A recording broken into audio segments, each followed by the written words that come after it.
혹시 이런 생각을 해본 적이 있습니까? 왜 나는 다른 사람들과 다를까? 왜 시끄러운 곳보다는 조용한 곳이 좋을까?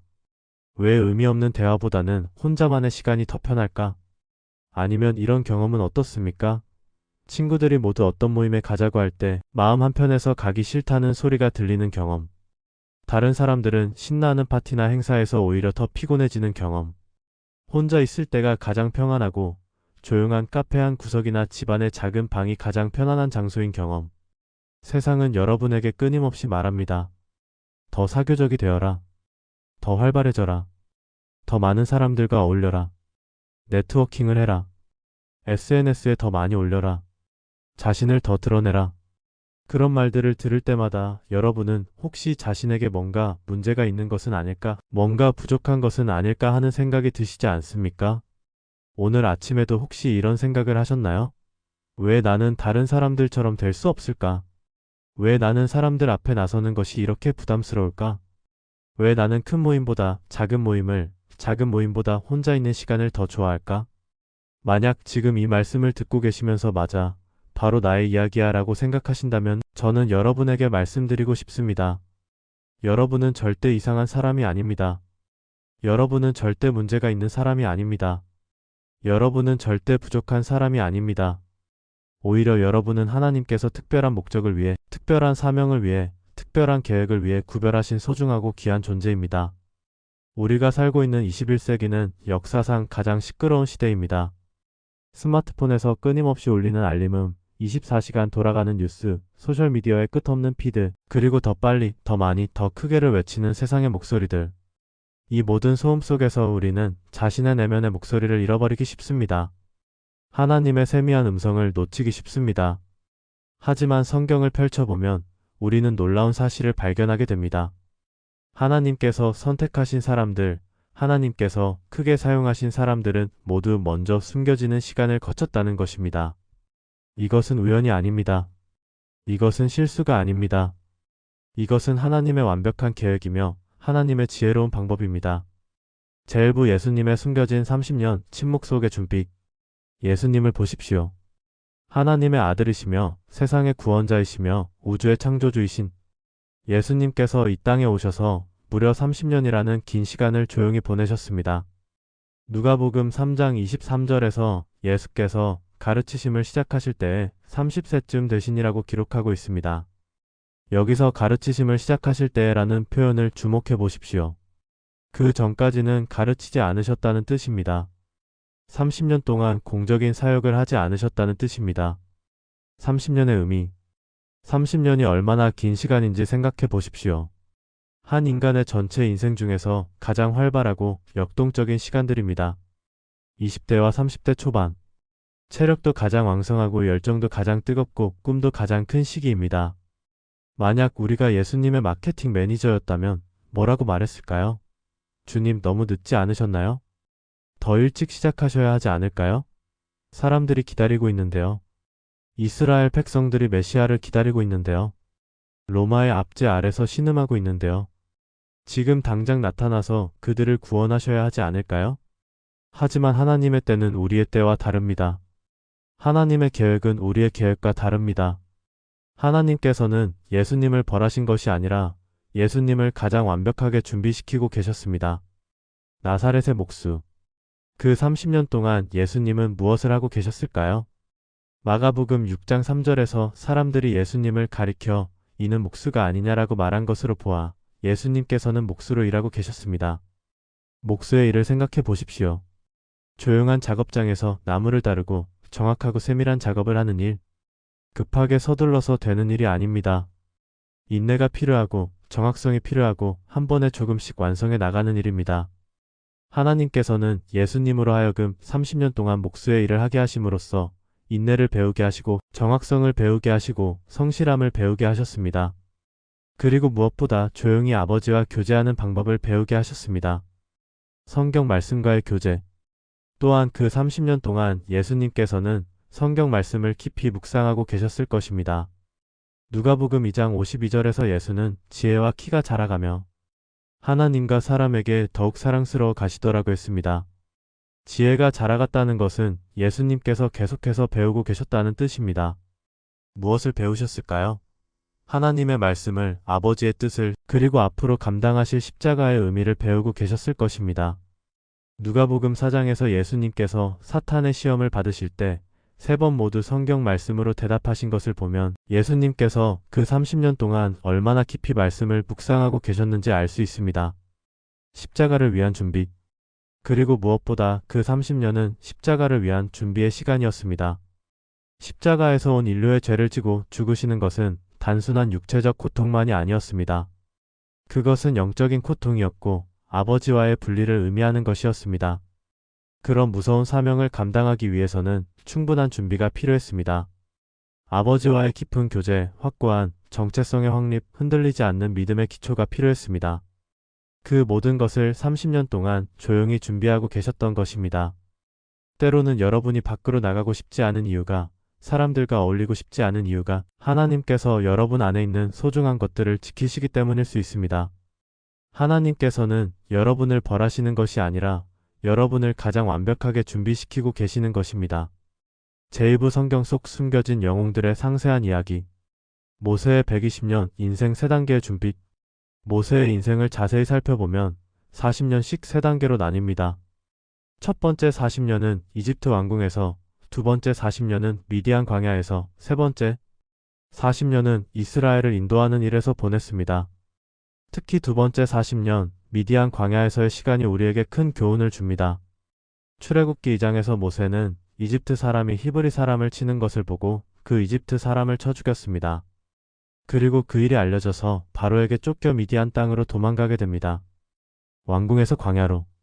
왕궁에서 자란 모세에게 광야는 얼마나 큰 충격이었을까요? 화려한 궁전 대신 텐트, 풍성한 음식 대신 간단한 양식, 많은 사람들의 시중 대신 양들과의 외로운 시간. 사도행전 7장 22절에서 모세가 애굽 사람의 모든 지혜를 배워 그의 말과 행사가 능력이 있더라고 했습니다. 모세는 당시 세계 최고의 교육을 받은 인재였습니다. 그런 그가 아무도 모르는 광야에서 양을 치는 일을 해야 했던 것입니다. 광야에서의 40년. 출애굽기 3장 1절에서 모세가 그의 장인 미디안 제사장 이드로의 양떼를 치더니 그 떼를 광야 서쪽으로 인도하여 하나님의 산 호렙에 이르매라고 했습니다. 40년 동안 모세는 매일같이 이런 일을 했습니다. 아침 일찍 일어나서 양들을 이끌고 풀밭으로 나가고 양들이 풀을 먹는 동안 지키고 물가로 인도하고 저녁이 되면 우리로 데리고 오는 일. 세상의 눈으로 보면 완전한 시간 낭비처럼 보였을 것입니다. 모세야, 너는 왕궁에서 자란 사람인데 왜 양이나 치고 있니? 너는 이집트의 모든 지혜를 배운 사람인데 왜 이런 하찮은 일을 하고 있니? 광야가 가르쳐준 것들. 하지만 하나님께서는 그 40년을 통해 모세에게 중요한 것들을 가르치고 계셨습니다. 첫째, 겸손함을 배웠습니다. 민수기 12장 3절에서 이 사람 모세는 온유함이 지면에 모든 사람보다 더하더라고 했습니다. 왕궁에서 자란 모세가 이런 겸손을 어디서 배웠을까요? 광야에서 양들과 함께 지내면서 배운 것입니다. 둘째, 인내를 배웠습니다. 양을 치는 일은 급하게 서둘러서 되는 일이 아닙니다. 양들의 속도에 맞춰 천천히 걸어가야 하고 양들이 풀을 뜯을 때까지 기다려야 하고 양들이 물을 마실 때까지 기다려야 합니다. 셋째, 하나님과의 교제를 배웠습니다. 광야의 고요함 속에서 모세는 하나님과 깊은 교제를 나누었을 것입니다. 그렇지 않았다면 나중에 불타는 떨기나무에서 하나님의 음성을 들었을 때 그렇게 자연스럽게 반응할 수 없었을 것입니다. 다윗의 여정 들판에서 왕자까지의 긴 여행. 다윗의 이야기도 마찬가지입니다. 사무엘상 16장에서 사무엘이 다윗에게 기름을 부어 왕으로 세웠지만 다윗이 실제로 왕자에 앉기까지는 약 15년이라는 긴 시간이 걸렸습니다. 아무도 주목하지 않는 막내 아들. 다윗은 이새의 8아들 중 막내였습니다. 사무엘이 이새의 집에 와서 아들들을 불러 모으라고 했을 때 이새는 다윗을 부르지도 않았습니다. 들에서 양을 치고 있던 다윗은 아예 고려 대상이 아니었던 것입니다. 그런데 하나님께서는 바로 그 다윗을 선택하셨습니다. 사무엘상 16장 7절에서 여호와께서 사무엘에게 이르시되 그의 용모와 키를 보지 말라. 내가 이미 그를 버렸노라. 내가 보는 것은 사람과 같지 아니하니 사람은 외모를 보거니와 나 여호와는 중심을 보느니라고 하시면서 말입니다. 양치는 소년의 일상. 다윗이 양을 치는 일이 얼마나 외로운 일이었을까요? 들판에서 혼자 양들과 함께 지내는 시간. 아무도 보지 않고, 아무도 알아주지 않고, 아무도 격려해주지 않는 시간. 하지만 바로 그 시간에 다윗은 하나님과의 깊은 교제를 나누고 있었습니다. 시편의 많은 부분이 바로 그 들판에서 나온 것들입니다. 시편 23편 여호와는 나의 목자신이라는 고백도 바로 양을 치면서 얻은 통찰이었을 것입니다. 다윗은 그 외로운 들판에서 하나님의 창조의 신비를 바라보며 시편 19편을 썼을 것입니다. 하늘이 하나님의 영광을 선포하고 궁창이 그의 손으로 하신 일을 나타내는도다. 골리앗과의 대결. 다윗이 골리앗을 물리칠 수 있었던 것도 들판에서의 훈련 때문이었습니다. 사무엘상 17장 34-37절에서 다윗이 말합니다. 주의 종이 아버지의 양을 칠 때에 사자나 곰이 와서 양떼에서 양을 물어가면 내가 따라가서 그것을 치고 그 입에서 양을 건져내었고 아무도 보지 않는 들판에서 아무도 알아주지 않는 곳에서 다윗은 이미 용맹한 전사로 훈련받고 있었던 것입니다. 하나님께서는 다윗이 왕이 될 준비를 양치는 목자의 일을 통해 시키고 계셨던 것입니다. 요셉의 꿈에서 현실까지 13년의 시련. 요셉의 이야기는 더욱 흑적입니다. 17세에 하나님으로부터 꿈을 받았지만 그 꿈이 실현되기까지 13년이라는 긴 시간을 보내야 했습니다. 아버지의 사랑받는 아들. 요셉은 야곱이 가장 사랑하는 아들이었습니다. 창세기 37장 3절에서 이스라엘이 요셉을 노년에 얻은 아들이므로 다른 모든 아들보다 사랑하여 그를 위하여 채색옷을 지었더니라고 했습니다. 그리고 하나님께서는 요셉에게 두 번의 꿈을 주셨습니다. 첫 번째 꿈에서는 형들의 곡식단이 요셉의 곡식단에게 절하는 것을 보았고 두 번째 꿈에서는 해와 달과 11별이 요셉에게 절하는 것을 보았습니다. 형들의 배신과 노예 생활. 하지만 그 꿈을 형들에게 말한 후 요셉의 인생은 급격히 바뀌었습니다. 형들의 시기와 질투로 인해 구덩이에 던져졌고 결국 이집트로 팔려가게 되었습니다. 애굽의 왕군 근위대장 보디발의 집에서 종으로 팔려간 요셉. 아버지의 사랑받는 아들에서 하루아침에 노예가 된 것입니다. 얼마나 큰 충격이었을까요? 하지만 창세기 39장 2-3절에서 여호와께서 요셉과 함께 하심으로 그가 형통한 자가 되어라고 했습니다. 요셉은 노예의 신분이었지만 성실하게 일했습니다. 불평하지 않았고 원망하지 않았고 최선을 다했습니다. 시편 105편의 해석. 시편 105편 17-19절에서 요셉에 대해 이렇게 말합니다. 한 사람을 앞서 보내셨으며 요셉이 종으로 팔렸도다. 그의 발이 착고를 차고 그의 몸이 쇠사슬에 매였으니 곧 그의 말씀이 응할 때까지라. 여호와의 말씀이 그를 단련하였도다. 여호와의 말씀이 그를 단련하였다는 표현에 주목해 보십시오. 하나님께서는 요셉을 벌하신 것이 아니라 단련하신 것입니다.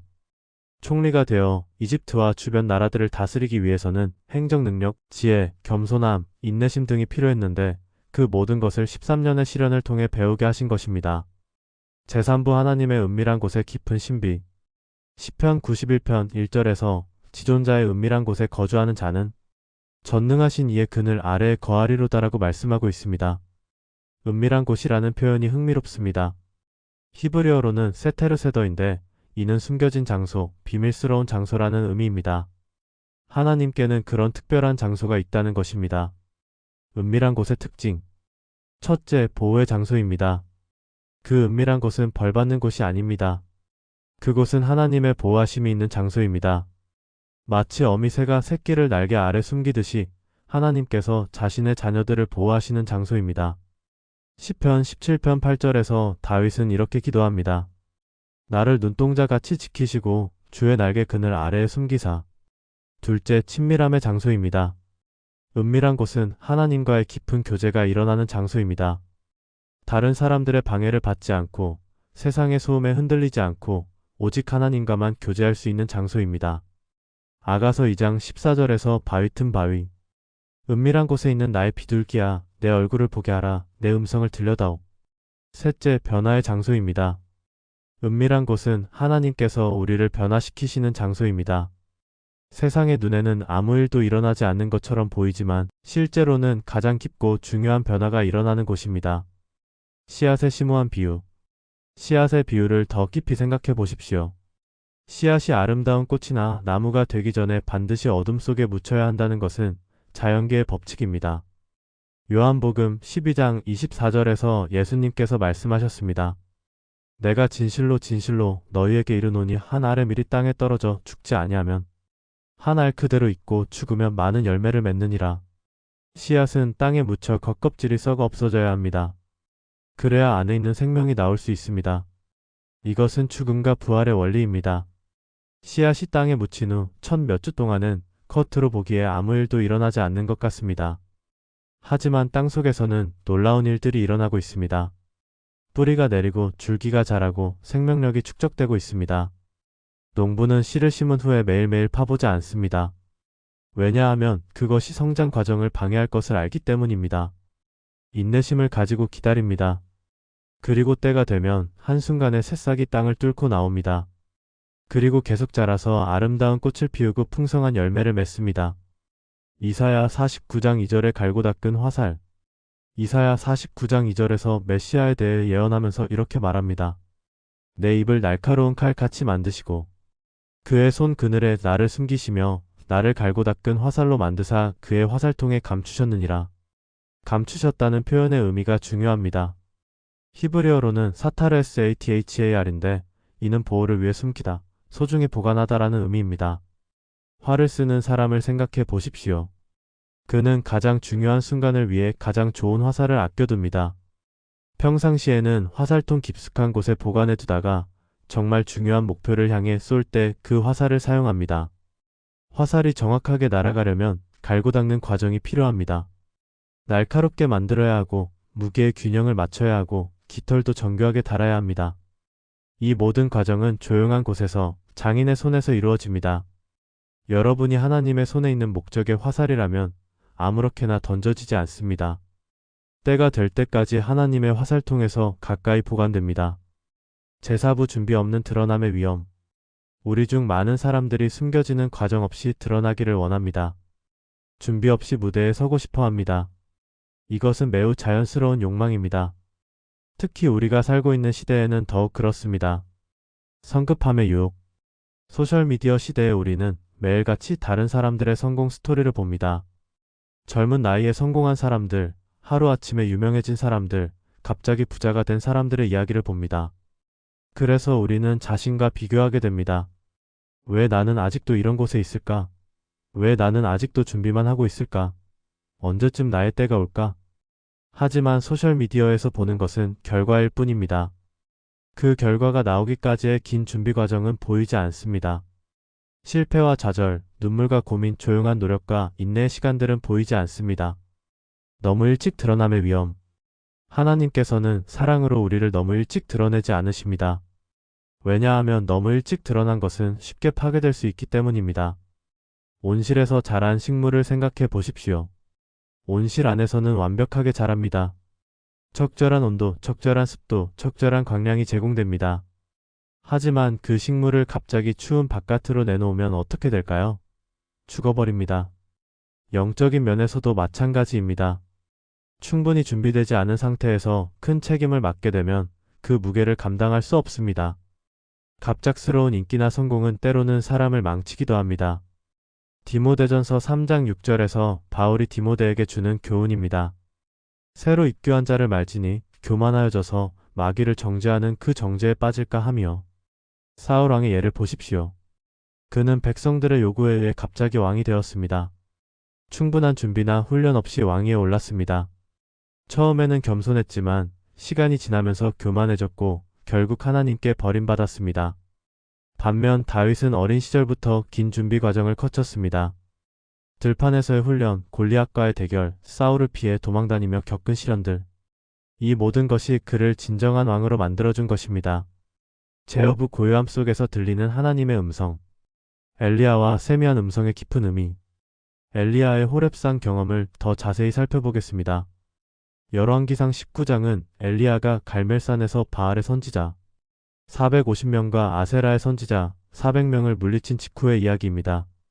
갈멜산에서의 승리는 엘리야 인생의 최고의 순간이었습니다.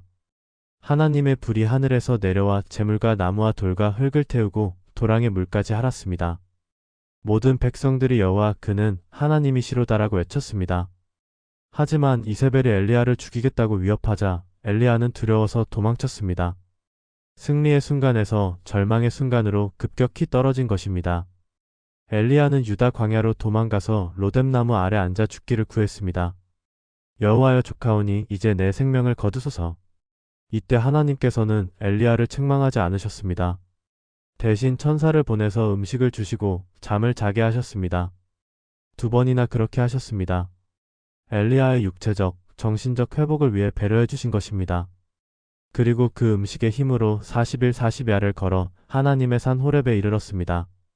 모세가 하나님을 만난 그 산, 하나님께서 이스라엘과 언약을 맺으신 그 산으로 간 것입니다. 호렙산의 동굴에서 하나님께서 엘리야에게 물으셨습니다. 엘리야야, 내가 여기서 무엇을 하느냐? 엘리야의 대답은 자신의 좌절과 외로움을 토로하는 것이었습니다. 내가 만군의 하나님 여호와께 열심히 특심하였사오나 이스라엘 자손이 주의 언약을 버렸고, 그때 하나님께서 말씀하셨습니다.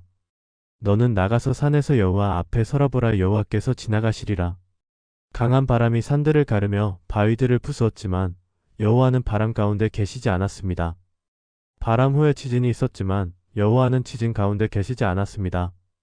지진 후에 불이 있었지만 여호와는 불 가운데도 계시지 않았습니다.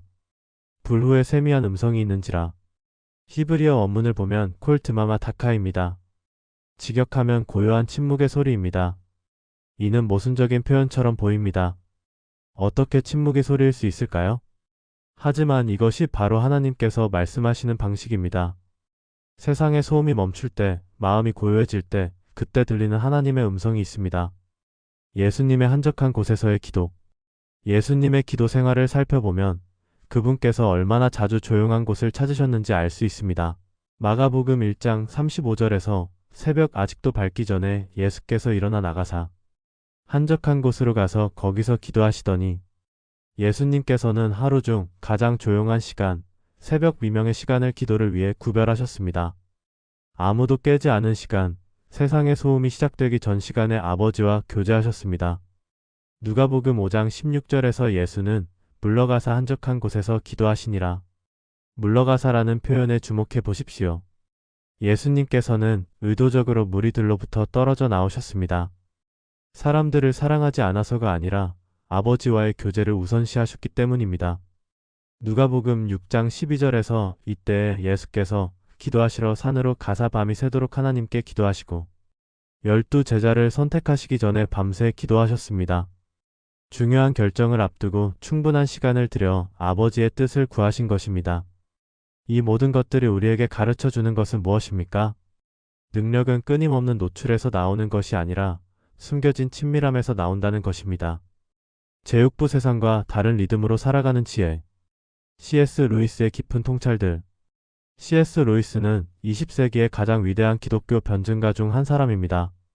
그의 작품들을 통해 우리는 많은 영적 통찰을 얻을 수 있습니다. 스크루테이프의 편지에서 악마 스크루테이프가 조카 악마 워무드에게 주는 조언 중에 이런 것이 있습니다. 우리의 정책은 소음이다. 우리는 인간들을 끊임없는 소음과 변화 속에 두려고 한다. 고요함과 침묵을 두려워해야 한다. 반면 하나님에 대해서는 이렇게 말합니다. 척 하나님은 고요함을 통해 일한다. 적은 고요한 순간을 사용하여 인간들에게 접근한다. 이것은 왜 우리가 조용한 환경에서 하나님의 음성을 더 잘 들을 수 있는지를 설명해 줍니다. 하나님께서는 시끄러운 곳보다는 고요한 곳에서 우리와 만나기를 원하십니다. 루이스는 순전한 기독교에서 이렇게 말했습니다. 하나님은 우리의 기쁨에는 속삭이시고 우리의 양심에는 말씀하시며 우리의 고통에는 외치신다. 고통은 귀먹은 세상을 깨우는 하나님의 확성기다. 나니아 연대기에서 아슬란 예수님을 상징에 대한 비버 부인의 설명은 매우 의미심장합니다. 그분은 안전하지 않아. 하지만 그분은 선하셔. 이것은 하나님의 성품을 잘 보여주는 표현입니다. 하나님의 길은 항상 우리가 예상하는 것처럼 편안하지 않을 수 있습니다. 때로는 불편하고 때로는 두렵기도 합니다. 하지만 항상 선하시고 항상 우리에게 최선입니다. 현대사회의 압박과 하나님의 부르심. 우리가 살고 있는 21세기는 끊임없는 연결 always connected의 시대입니다. 스마트폰, 소셜미디어, 인스턴트 메시지를 통해 24시간 다른 사람들과 연결되어 있습니다. 이런 환경에서 혼자 있는 시간, 조용한 시간을 갖는다는 것은 거의 혁신적인 행위가 되었습니다. 많은 사람들이 5분만 혼자 있어도 불안해합니다. 즉시 스마트폰을 확인하고 누군가와 연락을 시도합니다. 현대 사회의 또 다른 특징은 FOMO, 즉 놓칠까봐 하는 두려움입니다. 다른 사람들이 재미있는 일을 하고 있을 때 자신만 빠져있다는 두려움, 중요한 정보나 기회를 놓칠까봐 하는 두려움입니다. 우리 사회는 성능 퍼포먼스를 중시합니다. 더 빨리, 더 많이, 더 효율적으로. 생산성을 높이고 성과를 내고 결과를 보여주는 것이 가치 있는 일로 여겨집니다. 이런 환경에서 아무것도 하지 않는 시간, 조용히 생각하는 시간, 기다리는 시간은 낭비로 여겨지기 쉽습니다. 하지만 하나님의 관점은 다릅니다. 하나님께서는 여러분이 모든 곳에 있을 필요가 없다고 하십니다. 하나님께서는 여러분이 하나님이 계신 곳에만 있으면 된다고 하십니다. 내향성과 하나님의 설계. 많은 사람들이 내향적 성격을 부정적으로 봅니다. 사교적이지 못하다, 소극적이다, 리더십이 부족하다고 생각합니다. 하지만 이는 잘못된 편견입니다. 내향적인 사람들은 에너지를 내부에서 얻습니다. 혼자 있는 시간을 통해 충전하고 깊이 있는 사고를 통해 통찰을 얻습니다. 이는 결함이 아니라 하나님의 설계입니다. 내향적 성격의 장점들 깊이 있는 사고, 집중력, 창조성, 영적 민감성.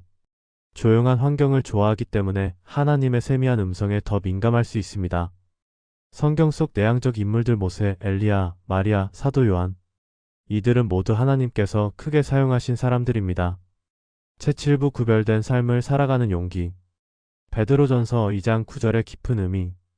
베드로전서 2장 9절에서 그러나 너희는 택하신 족속이요 왕같은 제사장들이요 거룩한 나라요 그의 소유가 된 백성이니 이는 너희를 어둠에서 불러내어 그의 기이한 빛에 들어가게 하신 이의 아름다운 덕을 선포하게 하려 하심이라고 말씀하고 있습니다. 택하신 족속이라는 표현에서 족속에 해당하는 헬라어는 게노스 GNOS입니다. 이는 단순히 혈통이나 민족을 의미하는 것이 아니라 같은 성격과 특성을 가진 집단을 의미합니다. 즉, 하나님께서 선택하신 사람들은 세상 사람들과는 다른 특별한 성격과 특성을 가지고 있다는 것입니다. 이것이 여러분이 다른 사람들과 다르다고 느끼는 이유입니다. 거룩한에 해당하는 헬라어 하기오스 HAGIOS는 구별된이라는 의미입니다. 거룩함은 단지 도덕적 순결성만을 의미하는 것이 아닙니다. 그것은 하나님의 목적을 위해 구별되고 구분된다는 의미입니다. 그의 소유가 된 백성에서 소유에 해당하는 헬라어는 페리포이에시스 PRIPOISIS입니다. 이는 특별히 선택되어 보호받는 귀중한 소유물을 의미합니다. 다니엘의 구별된 선택들. 다니엘은 구별된 삶을 살아간 성경의 대표적인 인물입니다. 그의 삶을 통해 우리는 어떻게 세상 속에서 구별되게 살아갈 수 있는지 배울 수 있습니다. 다니엘이 살았던 바벨론은 당시 세계 최고의 문명이었습니다. 화려한 문화, 높은 교육 수준, 풍요로운 경제력을 가진 제국이었습니다. 그런 환경에서 구별되게 산다는 것은 쉬운 일이 아니었습니다. 다니엘서 1장 8절에서 다니엘은 뜻을 정하여 왕의 음식과 그가 마시는 포도주로 자신을 더럽히지 아니하리라 하고 뜻을 정하여라는 표현이 중요합니다. 히브리어로는 사말 리브세멜 레브인데 마음에 두다, 결심하다라는 의미입니다. 다니엘은 깊이 생각한 후에 확고한 결심을 한 것입니다. 왕의 음식을 거부한다는 것은 목숨을 걸고 하는 일이었습니다. 왕의 은혜를 거부하는 것으로 받아들여질 수 있었기 때문입니다. 하지만 다니엘은 하나님의 법을 지키는 것을 더 중요하게 여겼습니다. 다니엘서 3장에서 다니엘의 세 친구 사드락, 메삭, 아벳느고는 느부갓네살 왕이 세운 금 신상에게 절하기를 거부했습니다. 모든 사람이 절할 때 그들만 서 있었습니다. 왕이 그들을 불러서 한 번 더 기회를 주었을 때 그들의 대답은 확고했습니다. 왕이여, 우리가 섬기는 우리 하나님이 우리를 불타는 풀무불 가운데에서 능히 건져내시겠고 왕의 손에서도 건져내시리이다. 그렇게 하지 아니하실지라도 왕이여, 우리가 왕의 신들을 섬기지도 아니하고 왕이 세우신 금 신상에게 절하지도 아니할 줄을 아옵소서. 패턴을 깨뜨리는 사람들. 세상의 대부분의 사람들은 기존의 패턴을 따라갑니다. 남들이 하는 대로 하고 남들이 가는 길을 따라갑니다. 이것이 가장 안전하고 편한 방법이기 때문입니다. 하지만 하나님께서 부르신 사람들은 다릅니다. 여러분이 사람들의 패턴을 따라가는 것을 멈추고 하나님의 음성을 따르기 시작할 때 여러분은 패턴을 깨뜨리는 사람이 됩니다. 역사를 보면 세상을 변화시킨 사람들은 모두 패턴을 깨뜨린 사람들이었습니다. 그들은 기존의 방식에 안주하지 않고 새로운 길을 개척했습니다. 여러분은 유행을 따라가도록 만들어지지 않았습니다. 여러분은 운동을 시작하도록 만들어졌습니다. 하나님의 나라의 문화를 이 땅에 펼쳐나가는 운동을 말입니다. 제8부 마음을 지키는 지혜의 깊이. 잠언 4장 23절의 경고와 약속. 잠언 4장 23절에서 모든 지킬 만한 것 중에 더욱 내 마음을 지키라. 생명의 근원이 이에서 남인이라고 하셨습니다. 모든 지킬 만한 것 중에 더욱이라는 표현은 마음을 지키는 것이 다른 모든 것을 지키는 것보다 더 중요하다는 의미입니다. 재산을 지키는 것보다, 건강을 지키는 것보다, 명예를 지키는 것보다 마음을 지키는 것이 더 중요합니다. 왜 그럴까요? 생명의 근원이 이에서 나기 때문입니다. 마음이 생명의 근원이라는 것은 마음의 상태가 우리의 모든 삶에 영향을 미친다는 의미입니다. 지키라에 해당하는 히브리어 나차르 natsar는 파수꾼이 성을 지키듯이 주의 깊게 보호하다라는 의미입니다. 이는 수동적인 보호가 아니라 적극적인 경계를 의미합니다. 영적 전쟁의 현실. 여러분이 가지고 있는 기름 부음이 많을수록 더 많은 영적 전쟁에 직면하게 됩니다. 여러분의 삶의 목적이 많을수록 여러분을 다른 곳으로 끌어가려는 산만함이 더 많이 올 것입니다. 이것은 두려워할 일이 아닙니다. 이것은 여러분이 하나님 나라의 위협이 된다는 증거입니다. 원수는 위협이 되지 않는 것은 공격하지 않습니다. 에베소서 6장 11절에서 마귀의 관계를 능히 대적하기 위하여 하나님의 전신갑주를 입으라고 했습니다. 관계에 해당하는 헬라어 메토데이아 method이a는 정교한 방법, 체계적인 전략을 의미합니다. 사탄은 무차별적으로 공격하지 않습니다. 각 사람의 약점을 파악하고 그에 맞는 전략을 사용합니다. 경계 설정의 지혜. 마음을 지키기 위해서는 지혜로운 경계 설정이 필요합니다. 이는 세 가지 중요한 질문으로 요약할 수 있습니다. 첫째, 누가 여러분의 삶에 말할 수 있도록 허락할 것인가? 모든 사람의 의견을 들을 필요는 없습니다. 하나님께서 여러분의 삶에 두신 영적 권위자들, 여러분을 진정으로 사랑하고 하나님의 뜻을 추구하는 사람들의 음성에 귀를 기울이십시오. 둘째, 무엇이 여러분의 영을 먹일 수 있도록 허락할 것인가? 어떤 책을 읽고, 어떤 프로그램을 보고, 어떤 음악을 듣고, 어떤 대화에 참여할 것인가를 신중하게 선택해야 합니다. 셋째, 여러분의 시간과 에너지가 어디로 갈 수 있도록 허락할 것인가? 시간과 에너지는 한정된 자원입니다. 모든 것의 예라고 말할 수는 없습니다. 좋은 것을 거절해야 최선의 것을 선택할 수 있습니다. 제구부 요셉의 신중함의 교훈. 요셉의 초기 실수. 요셉은 17세에 하나님으로부터 꿈을 받았을 때 매우 어린 나이였습니다. 그래서 그 꿈을 형들에게 거침없이 말했습니다.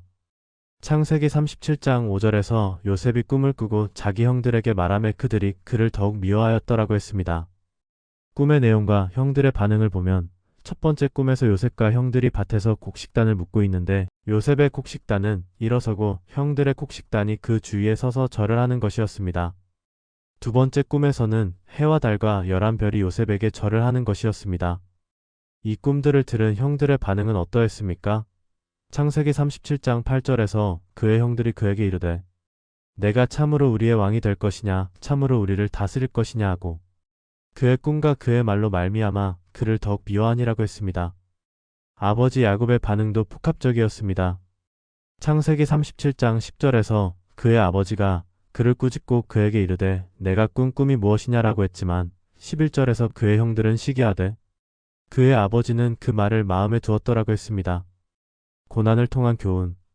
모든 사람이 여러분의 비전을 존중하지는 않는다는 것과 모든 것에는 때가 있다는 것을 요셉은 13년의 시련을 통해 배웠습니다. 누가복음 2장 19절에서 마리아가 예수님의 탄생에 관한 여러 일들을 마음에 간직하고 생각하니라고 한 것처럼 때로는 하나님께서 주신 계시를 조용히 마음에 간직하고 묵상하는 지혜가 필요합니다. 시편 105편 19절의 깊은 의미. 시편 105편 19절에서 여호와의 말씀이 그를 단련하기까지 그의 말이 응할 때까지라고 하셨습니다. 단련하기까지라는 표현이 중요합니다. 히브리어로는 차라프티스arabh인데 이는 금이나 은을 재련하다, 순수하게 만들다라는 의미입니다. 요셉이 겪은 13년의 시련은 벌이 아니라 정죄 과정이었습니다. 하나님께서는 요셉 안에 있는 불순물들을 제거하고 순수한 금처럼 만들고 계셨습니다. 제10부 그림자에서의 훈련의 깊은 의미, 예수님의 광야 경험의 깊이. 마태복음 4장 1절에서 그때 예수께서 성령에게 이끌려 마귀에게 시험을 받으러 광야로 가사라고 했습니다. 성령에게 이끌려라는 표현이 중요합니다. 예수님께서 마귀의 유혹에 빠져서 광야로 간 것이 아닙니다. 성령님께서 의도적으로 목적을 가지고 예수님을 광야로 이끄신 것입니다. 이는 우리의 광야 경험도 마찬가지라는 것을 의미합니다. 우리가 겪는 고난과 시련, 숨겨진 시간들이 하나님의 통제 밖에 있는 것이 아닙니다. 40일이라는 숫자도 의미가 있습니다. 성경에서 40은 시험과 준비의 기간을 나타냅니다. 노아의 홍수가 40일, 모세가 시내산에서 보낸 시간이 40일, 이스라엘 백성들의 광야 생활이 40년이었습니다. 광야가 가르쳐주는 것들. 의존의 교훈. 광야는 자립할 수 없는 곳입니다. 모든 것이 부족하고 모든 것이 위험합니다. 사람은 자신의 한계를 인정하고 하나님께 의존할 수밖에 없습니다. 순수함의 교훈. 광야에는 세상의 화려함이 없습니다. 오직 하나님과 자신만 있을 뿐입니다. 다른 것들에 의존할 수도, 다른 것들로 자신을 속일 수도 없습니다. 인내의 교훈. 광야는 조급함을 죽이는 곳입니다. 모든 것이 느리고 모든 것이 기다림을 요구합니다. 사람들은 성장이 시끄럽고 승진이 공개적이라고 생각한다. 세상 사람들은 성장과 성공이 눈에 보이는 것이라고 생각합니다. 더 높은 직책, 더 많은 수입, 더 큰 인정, 더 넓은 영향력이 성장의 증거라고 여깁니다. 하지만 하나님 나라에서는 원리가 다릅니다. 진정한 성장은 보이지 않는 곳에서 일어납니다. 진정한 승진은 은밀한 곳에서 준비됩니다. 무대가 있기 전에 항상 과정이 있습니다. 모든 성공한 사람들을 보면 무대에 서기 전에 반드시 준비의 과정이 있었습니다. 제11부 하나님의 완벽한 타이밍의 신비. 전도서 3장의 깊은 지혜. 전도서 3장 1절에서 범사의 기한이 있고 천하만사가 다 때가 있나니라고 하셨습니다. 기한에 해당하는 히브리어는 제만지먼이고 때에 해당하는 히브리어는 에트이th입니다. 하나님께서는 정확한 시간표를 가지고 계시며 동시에 각각의 일에 가장 적절한 시간을 아신다는 의미입니다. 그리스어에는 시간을 나타내는 두 개의 단어가 있습니다. 크로노스 CHRONOS와 카이로스 KAI로스입니다. 크로노스는 시계의 시간, 카이로스는 의미의 시간, 질적이고 특별한 순간을 의미합니다. 우리는 주로 크로노스의 관점에서 생각합니다. 언제까지 기다려야 하나? 이미 몇 년이 지났는데. 하지만 하나님께서는 카이로스의 관점에서 일하십니다. 예수님도 하나님의 때를 기다리셨다. 요한복음 2장 4절에서 예수님께서 어머니 마리아에게 말씀하셨습니다. 여자여 나와 무슨 상관이 있나이까? 내 때가 아직 이르지 아니하였나이다. 요한복음 7장 6, 8절에서도 예수님께서 형제들에게 말씀하셨습니다. 내 때는 아직 이르지 아니하였거니와 너희 때는 늘 준비되어 있느니라. 조급해하는 성도들에 대한 이해. 많은 성도들이 하나님의 타이밍을 이해하지 못해 조급해합니다. 주변의 압박, 비교, 미래에 대한 불안 때문입니다. 하지만 조급함은 잘못된 선택, 준비 부족, 신앙의 손상 등의 문제를 야기할 수 있습니다. 이사야 43장 2절에서 내가 물 가운데로 지날 때에 내가 너와 함께 할 것이라고 하셨습니다. 지날 때라는 표현이 중요합니다. 하나님께서는 우리를 어려움에서 항상 즉시 건져내시지는 않고 때로는 그 어려움을 통과하게 하십니다. 제12부 톡수리의 비유와 하나님의 보. 신명기 32장 11절의 깊은 통찰. 신명기 32장 11절에서 마치 톡수리가 자기의 보금자리를 어지럽게 하며 자기의 새끼 위에 너울거리며 그의 날개를 펴서 새끼를 받으며. 톡수리는 새끼를 기르는 방식이 매우 독특합니다. 첫 단계는 보금자리 만들기, 두 번째 단계는 보금자리 흔들기, 세 번째 단계는 비행훈련, 네 번째 단계는 독립입니다. 이것은 하나님께서 우리를 기르시는 방법과 정확히 일치합니다. 안전한 보호, 도전의 시작, 믿음의 도약, 실패 시 보호의 과정을 거칩니다. 때로는 고립이 보호다. 때로는 하나님께서 우리를 고립시키시는 것이 우리를 보호하시기 위함입니다. 세상에는 우리의 영적 생명을 해칠 수 있는 많은 위험들이 있습니다. 잘못된 영향, 조기 성공의 유혹, 세속적 가치관 등으로부터 보호하시기 위해 고립시키시는 것입니다. 고립된 시간은 내적 성장을 위한 소중한 공간입니다. 자아 성찰, 하나님과의 관계 심화, 소명 확인의 시간이 됩니다. 도자기 장인의 비유. 이사야 64장 8절에서 그러나 여호와여 주는 우리 아버지시니이다. 우리는 진을 기어주는 토기장이시니. 도자기 제작 과정은 매우 정교하고 시간이 많이 걸립니다. 진흙 준비, 성형, 건조, 초벌구이, 유약칠, 재벌구이의 과정을 거쳐야 합니다. 하나님께서 우리를 빚으실 때도 마찬가지입니다. 선택, 정제, 성형, 건조, 시험, 완성의 과정을 거칩니다. 이 모든 과정에서 가장 중요한 것은 토기장이의 손에 순종하는 것입니다. 제13부 C.S. 루이스의 지혜와 현대적 적용. 루이스의 삶과 그의 통찰. C.S. 루이스 자신도 긴 준비의 시간을 거쳤습니다. 옥스포드 대학의 교수가 되기까지, 그리고 위대한 기독교 변증가가 되기까지 많은 시간이 걸렸습니다. 특히 그가 기독교로 회심한 것도 긴 과정이었습니다. 어린 시절 어머니를 잃고 하나님에 대해 의문을 품기 시작해서 성인이 되어서는 무신론자가 되었다가 마침내 32세에 기독교로 회심했습니다. 루이스의 많은 통찰들은 개인적인 코통의 경험에서 나왔습니다. 코통의 문제는 이론적 고찰이었지만 나중에 아내 조이를 암으로 잃고 쓴 슬픔을 만나다는 실제적 코통을 통한 깊은 성찰이었습니다. 나니아 연대기의 영적 상징들. 사자와 마녀와 옷장에서 나니아는 항상 겨울이지만 결코 크리스마스는 오지 않는 저주에 걸려 있었습니다. 이는 희망 없는 절망, 기다림만 있고 성취는 없는 상태를 상징합니다. 하지만 아슬란이 돌아오자 봄이 시작되었습니다. 아슬란이 움직이고 있어. 라는 소식과 함께 얼음이 녹기 시작하고 꽃들이 피기 시작했습니다. 이는 하나님께서 움직이실 때 모든 것이 변화한다는 것을 보여줍니다. 현대 사회에 대한 적용. 우리가 살고 있는 시대는 루이스가 경고한 소음의 시대가 되었습니다. 24시간 뉴스, 끊임없는 알림, 소셜미디어의 피드로 조용한 시간을 찾기가 점점 어려워지고 있습니다. 바로 이런 시대에 우리는 의도적으로 고요함을 추구해야 합니다. 디지털 안식일, 묵상의 시간, 자연과의 만남을 통해 마음을 정화하는 시간을 가져야 합니다. 제14부 격려와 위로에 심화된 메시지. 여러분은 이상한 사람이 아닙니다. 현대 사회는 외향적인 성격을 이상적으로 여기는 경향이 있습니다. 하지만 이는 잘못된 편견입니다. 내향적인 사람들의 장점들 깊이 있는 사고, 창조성, 리더십의 다른 형태, 깊은 인간관계. 성경 속 내향적 인물들인 모세, 엘리야, 마리아, 사도 요한은 모두 하나님께서 크게 사용하신 사람들입니다. 까다로운 것이 아니라 지혜로운 것. 여러분이 까다롭다고 느끼는 것들이 사실은 하나님께서 주신 분별력일 수 있습니다. 영적 분별력, 관계의 분별력, 시간의 분별력은 모두 귀중한 은사입니다. 공간이 필요한 것도 정당한 것입니다. 이는 자신의 에너지를 관리하고 최상의 상태를 유지하기 위한 지혜로운 선택입니다.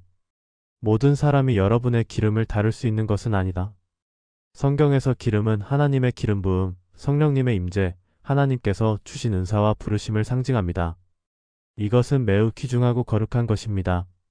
하지만 모든 사람이 이 기름의 가치를 아는 것은 아닙니다. 어떤 사람들은 그것을 작게 만들려고 하고, 다른 사람들은 그것을 이용하려고 하고, 또 다른 사람들은 그것을 꺼트리려고 합니다. 이런 상황에서는 진주를 개들에게 던지지 말라고 하신 예수님의 말씀을 기억해야 합니다. 거룩한 것의 가치를 알지 못하는 사람들에게 함부로 나누지 말라는 지혜의 말씀입니다. 제15부 미래에 대한 소망과 비전. 하나님께서 지금 건설하고 계시는 것. 지금 여러분 안에서 하나님께서는 놀라운 건설 작업을 하고 계십니다. 겉으로는 보이지 않지만 영적 세계에서는 엄청난 일들이 일어나고 있습니다. 고린도전서 3장 9절에서 우리는 하나님의 동역자들이여 너희는 하나님의 밭이요 하나님의 집인이라고 했습니다. 하나님께서는 여러분을 당신의 집으로 건축하고 계십니다. 이는 단순한 비유가 아니라 실제로 일어나고 있는 영적 현실입니다. 건축의 과정. 기초 놓기 예수 그리스도라는 반석 위에 견고한 기초를 놓고 계십니다. 골조 세우기 믿음, 소망, 사랑이라는 기둥들을 세우고 계십니다. 벽 쌓기 성품의 벽들을 한 벽돌씩 쌓아 올리고 계십니다. 지붕 덮기 하나님의 보호와 인도하심이라는 지붕을 덮고 계십니다. 내부 마감 은사와 재능들로 아름답게 꾸미고 계십니다. 나중에 필요할 것들. 하나님께서 지금 여러분 안에 건설하고 계시는 것들이 나중에 반드시 필요할 것입니다. 성품, 지혜, 인내, 사랑, 믿음은 모두 리더십의 기초가 되는 요소들입니다. 그 순간이 올 때의 모습. 그 순간이 올 때 여러분은 준비되어 있을 것입니다. 다니엘이 바벨론의 총리가 되었을 때처럼, 요셉이 이집트의 총리가 되었을 때처럼, 다윗이 이스라엘의 왕이 되었을 때처럼 여러분도 하나님께서 맡기실 사명을 감당할 준비가 완료되어 있을 것입니다. 충만한 상태일 것입니다. 영적 충만, 지혜의 충만, 사랑의 충만, 능력의 충만한 상태로 준비될 것입니다. 흔들리지 않는 상태일 것입니다. 시편 125편 1절에서 여호와를 의지하는 자는 시온산이 요동하지 아니하고 영원히 있음같도다라고 했습니다. 이상한 사람처럼 느껴질 때 기뻐하라. 다음에 여러분이 이상한 사람처럼 느껴질 때 기뻐하십시오. 그것은 여러분이 하나님의 특별한 계획 안에 있다는 증거입니다. 로마서 8장 28절에서 우리가 알거니와 하나님을 사랑하는 자, 곧 그의 뜻대로 부르심을 입은 자들에게는 모든 것이 합력하여 선을 이루느니라고 했습니다. 제16부 하나님과 함께 걷는 삶의 실제. 세상의 경주와 하나님의 걸음. 세상은 경주를 합니다. 더 빨리, 더 멀리, 더 높이. 경쟁하고 앞서가고 이기려고 합니다. 이런 경주에는 승자와 패자가 있고 스트레스와 피로가 따릅니다. 반면 하나님과 함께 걷는 것은 경주가 아닙니다. 이는 동행입니다. 하나님의 속도에 맞추어, 하나님의 리듬에 맞추어 하나님과 함께 걸어가는 것입니다. 미가 6장 8절에서 사람아 주께서 선한 것이 무엇임을 내게 보이셨나니 여호와께서 내게 구하시는 것은 오직 정의를 행하며 인자를 사랑하며 겸손하게 내 하나님과 함께 행하는 것이 아니냐라고 했습니다. 걷기의 특성. 걷기는 뛰기와 다릅니다. 지속 가능성이 있고 주변을 관찰할 여유가 있고 대화가 가능하고 방향 조정이 가능합니다. 하나님과 함께 걷는 사람들의 특징. 성경 속 동행의 예들을 보면 에녹, 노아, 아브라함 등이 있습니다. 이들의 공통점은 오랜 기간 꾸준히 하나님과 동행했다는 것입니다. 일시적인 열정이 아니라 평생에 걸친 관계였습니다. 동행하는 사람들이 세상을 변화시킵니다. 하나님과 함께 걷는 사람들이 결국 세상을 변화시킵니다. 예수님의 사역 패턴. 누가복음 4장 42절에서 날이 밝음에 예수께서 나가사 한적한 곳에 가시니 무리가 찾다가 만나서라고 했습니다. 예수님께서는 사람들이 지겨우셔서 물러나신 것이 아닙니다. 자신의 사명의 흐름을 보호해야 하셨기 때문에 물러나셨습니다. 예수님의 모든 말씀, 모든 기적, 모든 걸음이 의도적이었습니다. 아버지와의 교제에서 나온 명확한 방향성이 있었습니다. 마지막 격려의 메시지. 여러분은 무언가를 놓치고 있는 것이 아닙니다. 세상이 자기들의 경주를 하게 두십시오. 여러분은 무언가를 놓치고 있는 것이 아닙니다. 여러분은 더 좋은 것을 선택하고 있는 것입니다. 누가복음 10장 42절에서 예수님께서 마리아에 대해 말씀하셨습니다. 마리아는 좋은 편을 택하였으니 빼앗기지 아니하리라. 여러분은 만들어지고 있는 것입니다. 여러분은 갇혀 있는 것이 아닙니다. 여러분은 거룩하게 되어가고 있는 것입니다. 하나님의 손에서 아름다운 그릇으로 빚어지고 있는 것입니다. 이사야 64장 8절 그러나 여호와여 주는 우리 아버지시니이다. 우리는 진흙이여 주는 토기장이시니 우리는 다 주의 손으로 지으신 것이라. 하나님께는 여러분이 보입니다. 하나님께는 여러분이 보이지 않는 것이 아닙니다. 하나님께서는 여러분을 깊이 보고 계십니다. 시편 139편 1, 6절에서 다윗은 이렇게 고백합니다. 여호와여 주께서 나를 감찰하시고 아셨나이다. 결론 완전한 격려와 축복. 고요함 속에서 하나님을 알게 될 것입니다. 시편 46편 10절에서 너희는 가만히 있어 내가 하나님 됨을 알지어다라고 하셨습니다. 다른 사람들은 말하게 하고 움직이게 하고 쫓아다니게 하십시오. 여러분은 고요히 있으십시오. 그리고 그 고요함 속에서 여러분은 하나님이 하나님이심을 알게 될 것입니다. 고요함 속에서 발견하는 것들 하나님의 임재, 자신의 정체성, 삶의 의미와 목적, 내면의 평안. 여러분이 눈에 띄도록 만들어졌다는 확신. 여러분이 다른 사람들이 쉬워 보이는 길을 따라갈 수 없는 이유가 무엇인지 이제 아시겠습니까? 그것은 하늘이 여러분에게 여러분이 눈에 띄도록, 구별되도록 특별하게 만들어졌다는 것을 상기시키는 방법입니다. 구별됨의 목적 하나님의 영광, 다른 이들의 축복, 하나님 나라 확장, 세상 변화, 하나님의 시간표에 대한 신뢰. 여러분의 숨겨진 시간도 하나님의 완벽한 계획 안에 있습니다. 하나님의 시간표는 우리의 시간표와 다를 수 있지만 항상 완벽하고 최선입니다. 하나님의 시간표의 특성, 정확성, 완벽성, 최적성, 지속성. 준비되고 충만하며 흔들리지 않을 미래. 그 순간이 올 때 여러분은 준비되어 있고 충만하며 흔들리지 않을 것입니다. 준비된 상태의 특징 성품의 완성, 능력의 충만, 지혜의 성숙, 관계의 준비. 충만한 상태의 의미 영적 충만, 지식의 충만, 경험의 충만, 사랑의 충만. 흔들리지 않는 견고함, 뿌리의 깊이, 기초의 견고함, 경험의 축적, 하나님에 대한 신뢰. 마지막 축복의 말씀. 사랑하는 형제자매 여러분, 여러분이 지금 어떤 상황에 있든지 기억하시기 바랍니다. 여러분은 선택받은 자입니다. 베드로전서 2장 9절 그러나 너희는 택하신 족속이요 왕같은 제사장들이요 거룩한 나라요. 그의 소유가 된 백성이니 여러분은 하나님께서 특별한 목적을 위해 선택하신 귀한 존재입니다. 여러분은 사랑받는 자입니다. 로마서 8장 38, 39절 내가 확신하노니 사망이나 생명이나 천사들이나 권세자들이나 현재 일이나 장래 일이나 능력이나 높음이나 깊음이나 다른 어떤 피조물이라도 우리를 우리 주 그리스도 예수 안에 있는 하나님의 사랑에서 끊을 수 없으리라. 여러분은 승리할 자입니다. 로마서 8장 37절 그러나 이 모든 일에 우리를 사랑하시는 이로 말미암아 우리가 넉넉히 이기느니라. 여러분의 최종 목적지는 승리입니다. 현재의 어려움은 승리로 가는 과정일 뿐입니다. 여러분은 쓰임받을 자입니다. 에베소서 2장 10절 우리는 그가 만드신 바라 그리스도 예수 안에서 선한 일을 위하여 지으심을 받은 자니 이 일은 하나님이 전에 예비하사 우리로 그 가운데서 행하게 하려 하심이니라. 하나님께서는 여러분을 통해 이루실 선한 일들을 이미 예비해 두셨습니다. 실천적 권면과 마무리. 오늘부터 시작할 수 있는 것들. 매일 고요한 시간 하루 중 일정 시간을 하나님과의 조용한 교제를 위해 구별하십시오. 감사의 기록, 매일 하나님의 은혜를 발견하고 기록하는 습관을 만드십시오. 말씀 묵상 성경 말씀을 단순히 읽는 것이 아니라 깊이 묵상하는 시간을 가지십시오. 기도의 깊이 형식적인 기도가 아닌 하나님과의 진실한 대화를 나누십시오. 피해야 할 것들. 성급한 결정 하나님의 때를 기다리지 못하고 서두르는 것. 다른 사람과의 비교 하나님께서 각자에게 주신 고유한 길이 있음을 인정하십시오. 세상의 압박에 굴복 세상의 기준에 맞추려고 애쓰지 마십시오. 고독을 두려워함, 혼자 있는 시간을 피하려 하지 마십시오. 기대할 수 있는 것들. 점진적 변화 하나님께서 여러분을 점진적으로 변화시키실 것입니다. 깊어지는 관계 하나님과의 관계가 더욱 깊어질 것입니다. 명확해지는 소명 여러분의 사명과 부르심이 더욱 명확해질 것입니다. 때가 된 드러남 하나님의 때에 여러분을 적절히 드러내실 것입니다. 축복.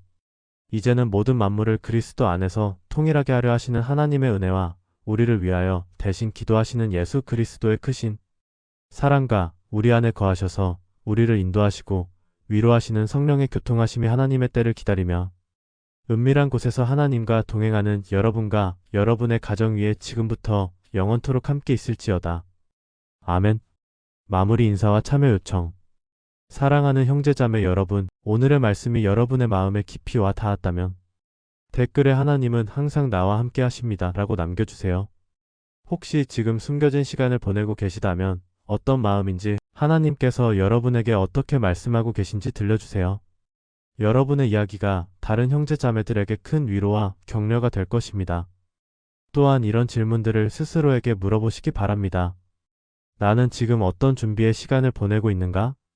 하나님께서 내 안에서 어떤 일을 하고 계시는가? 나는 하나님의 때를 인내하며 기다리고 있는가? 내가 지켜야 할 기름은 무엇인가? 여러분 한 분 한 분이 하나님의 특별한 계획 안에서 아름답게 준비되고 계신다는 것을 믿습니다. 그리고 때가 되면 하나님께서 여러분을 통해 이 세상에 놀라운 일들을 행하실 것을 확신합니다. 하나님의 은혜와 평강이 여러분과 함께 하시기를 축복하며 여러분의 숨겨진 시간이 하나님의 영광을 위한 귀한 준비의 시간이 되시기를 기도합니다. 주 예수 그리스도의 이름으로 축복합니다. 여호와를 의지하는 자는 시온산이 요동하지 아니하고 영원히 있음같도다. 시편 1251. 너희는 가만히 있어 내가 하나님 됨을 알지어다. 시편 4610. 그러나 너희는 택하신 족속이요 왕같은 제사장들이요 거룩한 나라요. 그의 소유가 된 백성이니. 베드로전서 29. 마무리 기도. 사랑하는 하나님 아버지, 오늘 이 귀한 말씀을 통해 우리에게 말씀해 주셔서 감사합니다. 우리가 때로는 이상하다고 느끼고 때로는 외롭다고 느끼고 때로는 잊혀진 것 같다고 느낄 때에도 아버지께서는 우리를 깊이 사랑하고 계시며 특별한 목적을 위해 준비시키고 계심을 깨닫게 해주셔서 감사합니다. 숨겨진 시간을 보내고 있는 모든 성도들을 위해 기도합니다. 지금 조용한 곳에서 기다리고 있는 성도들에게 인내의 은혜를 부어주소서. 조급해하지 않고 아버지의 때를 신뢰할 수 있는 믿음을 주소서. 그들의 마음에 평안을 주시고 아버지께서 그들과 함께하고 계시며 그들을 사랑하고 계시다는 확신을 주소서.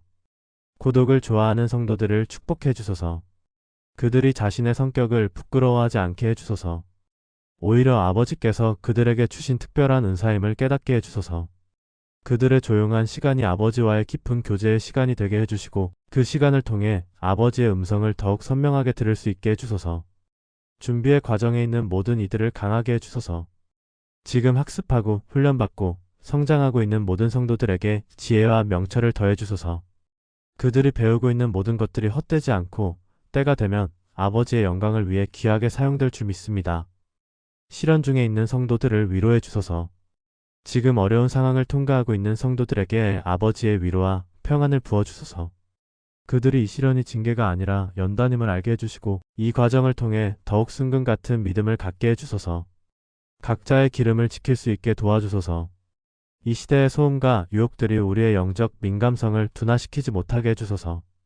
우리의 마음을 지킬 수 있는 지혜를 주시고 무엇을 받아들이고 무엇을 거부해야 할지 분별할 수 있는 영적 분별력을 주소서.